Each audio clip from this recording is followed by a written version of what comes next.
एक महाराष्ट्र में सागाल सा सेठ ने, वो रोज जाते 10-20 किलोमीटर में कहीं भी एक संत मिलते उनको लिवा के आते, भोजन पवाते। 12 वर्ष व्यतीत हो गए। 12 वर्ष में हर कार्य सिद्ध हो जाता है। तो 12 वर्ष संत सेवा पूर्ण होने वाली थी। ऐसी वर्षा शुरू हुई, उस दिन कोई संत नहीं मिला तो भूखे रह गए। उनकी पत्नी और उनका पुत्र चिलैया तीनों भूखे रह गए। दूसरा दिन हुआ वही वर्षा, तीसरा दिन हुआ, चौथा दिन हुआ। पत्नी ने कहा हमारा नियम था बिना संत को पवाए हम पाएंगे नहीं, तो हमारे चाहे प्राण चले जाए पर हम संत को पवा के ही पाएंगे। लेकिन मेरा बेटा अभी छोटी अवस्था का है, 13-14 वर्ष का है, 4 दिन भूखे हो गए, इसलिए आप जाओ और किसी संत को लाओ। अब ऐसी वर्षा में कहाँ संत मिलने वाले? स्वयं भगवान संत वेश धारण करके चौराहे पे बैठे मिले। अरे सागर साकित बनो प्राण आ गए हो, दौड़ के गए पर देखा उनके शरीर से कुष्ठ चू रहा है, मवाद चू रहा है। पर तिलक लगाए हुए संत वेश में साष्टांग दंडवत किया, कहा भगवान हमारा व्रत था, बिना संतों को भोजन पवाए हम पा नहीं सकते। 4 दिन हो गए,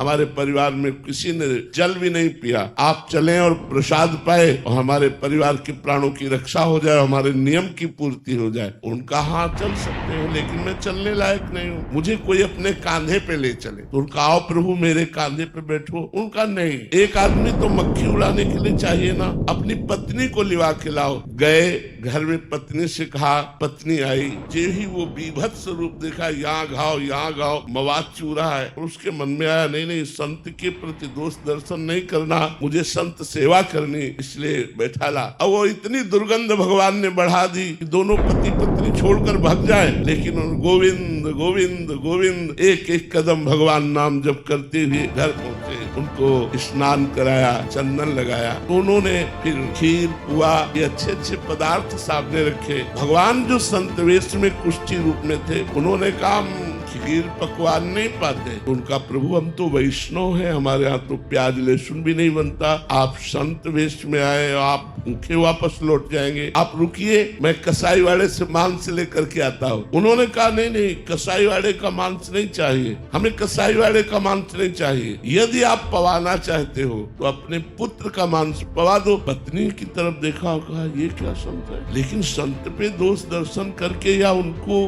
भूखा वापस करके। तो उनका प्रभु यदि आपकी आज्ञा हो तो मैं अपने पुत्र की हत्या करूं और आपके लिए मांस बनाऊं। बोले मुझे इससे मतलब नहीं, मुझे पाना है, लेकिन यही घर में पाना है, बाहर से कुछ लाना नहीं। जे ही अपने पुत्र की हत्या करने के लिए उद्यत हुए, देवी भगवान प्रकट हो गए। उनका बस मैं यही देखना चाहता था कि संत के प्रति तुम्हारा कितना समर्पण है।